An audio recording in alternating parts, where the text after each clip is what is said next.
Hello，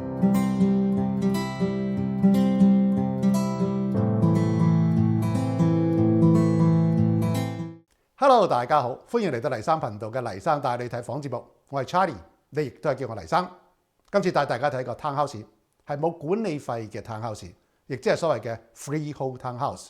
呢個 townhouse 係喺 Vaughan Paterson 社區，係位於 Dufferin 夾 Highway 7，location 唔錯嘅。位於 Dufferin Street 以東 ，Bathurst Street 以西，靠近 Highway 7，而且係個校區房，所以呢間屋嘅 location 咧 OK 嘅。同我之前介紹嘅 Newmarket 嗰間屋咧個 location 係差唔多嘅 ，location 嘅分數咧都喺 7.5 分以上嘅。但係呢間屋嘅室內面積好細，只有1100尺，係個細屋。但佢能夠最後賣出好高嘅價錢喎？點解咧？先唔好急住睇影片後邊嘅結果，我哋先睇下啲社區同埋呢間屋嘅情況啦。呢間屋喺 Vaughan Paterson 社區，呢個係校區房。高中係菲沙排名48位嘅 Stephen Lewis Secondary School， 步行只需20分鐘，離 Highway 7好近，離 Richmond Hill 嘅 GO Station 或者係 Rutherford 嘅 GO Station 都係10分鐘左右嘅車程啫。呢個社區係以白人為主，佔 71%， 韓國裔同埋華裔同樣只係佔 3%， 所以亞洲人嘅比例比較低。家庭平均收入係15萬，治安指數唔算高。所以汽車嘅保險費會比 Richmond Hill 嘅要高一啲嘅。呢個社區係90年代開發嘅，係一個比較成熟嘅社區。但係呢度啲屋普遍係2000年左右起嘅，所以係比較新嘅。社區嘅地稅唔算好高，同 Newmarket 同埋 Aurora 嘅地稅差唔多啦。普遍嘅房齡亦都差唔多，只係一個北面同埋一個西南面嘅分別啫。其他地方就冇好大嘅分別啦，但房價就有好大分別啦。呢間屋係2層嘅 freehold townhouse， 外形係傳統嘅造型，2層。呢間屋係2001年起嘅，仲係比較新嘅。lot 係21.1乘122.41 feet， 喺 townhouse 嚟講咧，咁個 lot 仲係比較大嘅。單車庫、長 driveway， 可以前後停2部車。門前呢個細 porch 冇封起上嚟，好好。我哋入門睇睇。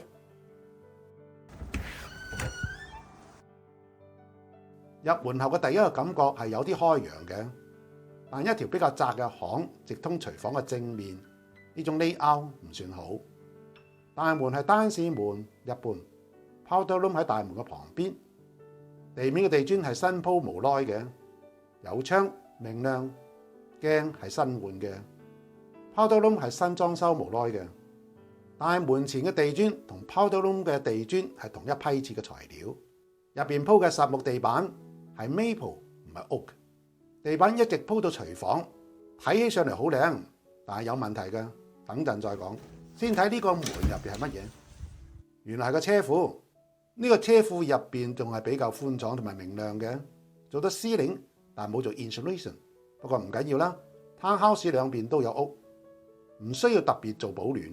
但係好可惜，呢個只能夠做儲物室或者係工作坊，但肯定唔能夠停車㗎。估計呢一樣嘢連屋主自己都唔知嘅。旁邊呢個 closet 嘅門比較漂亮，呢種門成本唔平嘅。入嚟就係廚房啦。首先大家睇到呢個廚房係咪有啲咩缺陷呢？冇錯，係冇 island。一個冇 island 嘅廚房即刻低檔咗好多嘅。奉勸嗰啲唔重視 island 價值嘅賣家，你哋想將你間屋賣得快或者好嘅話呢，要做一個好嘅 island 喺廚房㗎。廚房嘅旁邊係個細嘅 living room，living room 係長方形，好難擺放家私。其實呢度足夠位置係做一個 island 嘅。living room 旁邊佢唔係一個 dining room 嚟㗎，呢個係一個 eat-in kitchen， 又或者稱之為 breakfast area。後院嘅地比較深，做咗2層嘅 deck， 一直鋪到2/3嘅地方，只係留咗1/3嘅地方鋪草坪。依家2層嘅 deck 俾雪冚住，睇唔到實際嘅情況。好明顯呢間屋係冇 family room 同埋 dining room， 因為呢間屋只有1100尺，好細。9尺嘅 smooth ceiling 有適量嘅 pot line， 廚房亦都係新裝修嘅，白色嘅 quartz countertop，gas pillars 亦都採用 quartz 嘅材料。呢個係最新廚房裝修嘅風格。呢個窗好好，使得廚房好明亮。呢個星亦都係新嘅。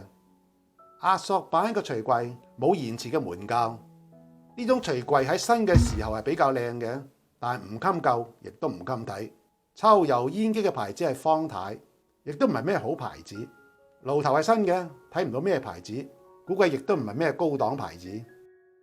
爐頭旁邊呢個位置比較細，唔夠地方擺電飯煲或者係調味料。旁邊嘅雪櫃亦都係新嘅，但牌子係海爾，好低檔。呢啲電器明顯係為咗賣房時候最平嘅電器充場面嘅，包括嗰個洗衣機都係低檔貨嚟嘅，平嘢係唔會有好貨嘅。我哋而家落 basement 睇睇，地下室嘅樓梯係直角形，咁樣嘅樓梯你係好難搬大型嘅家私落 basement 嘅。還算好，依家呢幅牆拆走咗，換咗欄杆。即使係咁，亦都好難將3人嘅沙發或者跑步機或者係雙人嘅床墊等大型嘅家私搬落去。basement 已經裝修好啦，呢個係 cool room， 但入邊冇裝修，不過入邊冇異味，仲係冇問題嘅。旁邊呢個門係乜嘢呢？係個細儲物室。地板鋪嘅 laminate 唔係新嘅，應該鋪咗好耐㗎啦。7尺嘅 smooth ceiling 有 pop line， 牆身係新油漆過嘅。入邊有一個細嘅娛樂大廳。我哋先睇旁邊呢個浴室。呢個浴室亦都新裝修嘅，有個站立式 shower， 面積大細適中，冇窗。整個 basement 只有一個細窗喺娛樂室呢度。呢一邊係洗衣房同埋設備房。熱水器係租嘅，應該快到期啦，可以換一個新嘅啦。有加濕器 ，furnace 係高效爐，冇問題。橫梁係實木嘅，但底板係刨花板。洗衣機同埋乾衣機放喺呢邊，能夠充分利用地方。但開門嘅方向有啲唔啱，呢個位置開門後就唔方便將衫放入去，應該將門向正面先至合理嘅。可能因為呢個屋主唔想將水管同埋電源重新佈置啦。就從呢一點判斷出呢間屋應該係一直出租嘅，唔係屋主自己住嘅。所以喺賣房前重新裝修，買一啲新嘅低檔嘅電器充場面。咁個動作係呃唔到我嘅。有人會話咁又點啫？賣房前裝修好正常啊，係嘅。但係如果被 buyer 睇得出呢間屋一直係出租嘅，只係賣房前重新裝修嘅話，呢間屋嘅價值會低一啲嘅。因為好多隱蔽嘅缺陷你係好難發現嘅，甚至連屋主自己都唔知道。你話會冇差別咩？1樓嘅 maple 實木地板喺新嘅時候亦都係好靚嘅。好，我而家上去2樓睇個3個房間。上2樓後嘅樓梯板係屋實木，呢條樓梯係挑空，有陽光照射入嚟，比較明亮。但樓梯好明顯狀態唔係咁好，樓梯板好舊，以及有修補破損嘅痕跡，但修補得唔係咁好。上嚟2樓後嘅地板亦都係原裝嘅屋實木地板，同1樓嘅 maple 唔係同一個材料，檔次亦都唔一樣。呢個地板唔夠紮實，踩上去嘅時候有好多雜音，因為地板嘅螺絲有鬆動，地板接駁之間有摩擦，以及整體嘅地板唔平整導致嘅。咁個地板係好難修復嘅。我哋先睇呢個房間，呢個細房間，房間係向西睇到後花園，夏天會好熱。房間嘅面積係8.36乘以7.53 feet 長方形。而家呢一張睇上嚟好似係一張 double size 嘅床，而且有條通道我可以行入嚟。但其實呢張床係假嘅，唔係真正一張床嚟嘅。而家呢個長度只有5尺半，唔到6尺嘅。大家知道一般床架嘅長度係7尺嘅，所以應該係冇呢條通道嘅。呢個 staging 公司好聰明，亦都好狡猾，但係佢哋呃唔到我嘅。過嚟呢邊係第2個房間，係個中房，亦都係向西。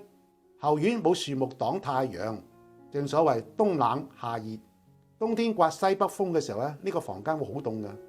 房間嘅面積係8.86乘以8.53 feet， 好方正，能夠擺放一張真正嘅 double size 嘅床架啦。呢個房間嘅面積係 OK 嘅。睇嚟呢間屋係3個房間係錯嘅，其實係2+1至啱。呢個公共浴室嘅 layout 有啲奇怪，既然唔係正方形，又唔係長方形，地面鋪嘅係馬賽克。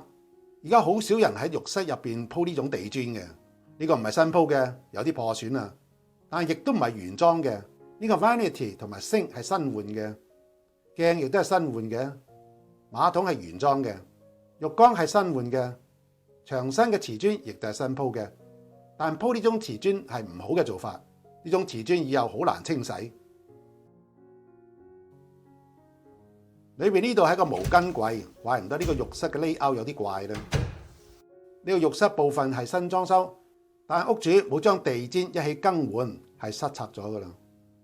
好，睇主人房，主人房嘅面積都比較適中嘅，有一排大窗向東，早上明亮，下午唔會有西斜熱。面積係13.12乘以9.02 feet， 啱好放張 king size 嘅大床加兩邊細嘅床頭櫃。8尺嘅 popcorn ceiling， 只有一盞普通嘅吸頂燈，較位置放兩張五斗櫃。睇睇浴室，浴室好細，地磚係原裝嘅，一個星嘅吊裝式嘅 vanity 係新裝嘅，鏡亦都係新嘅，一個站立式 shower。呢種玻璃門嘅安裝方法比推拉玻璃門會好一啲，水唔容易攢出嚟。有個大窗，使到浴室好明亮。呢個浴室亦都係新裝修嘅，因為呢間屋嘅面積好細，所以咁嘅浴室都可以接受，仲算 OK 啦。但係呢個細房間嘅面積就太細啦，其實係唔可以做一個房間嘅，所以表面上係3房，其實實際上係2+1嘅啫。2+1同3房喺價格上係相差比較遠嘅。如果你唔係親自嚟睇，而係好小心同埋好有經驗睇呢間屋同埋呢啲房間嘅話呢，你真係好容易被困嘅。一樓嘅 layout 亦都係因為面積太細啦，所以亦都唔能夠做啲咩改善。好似咁嘅細屋要賣嘅話，你必須要做裝修以及做 staging， 否則你係好難賣出去嘅，更唔好指望能夠買一個好價錢啊！但係我經常講，世上無絕對，只要好運氣，就算一個好差間屋都可以買一個好價錢嘅。呢間屋係唔係咁呢？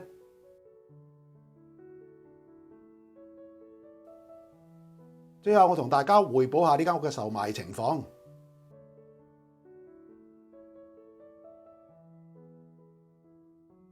好，相信大家對呢間屋都有所了解啦。世上無絕對，睇下你好唔好運嘅啫。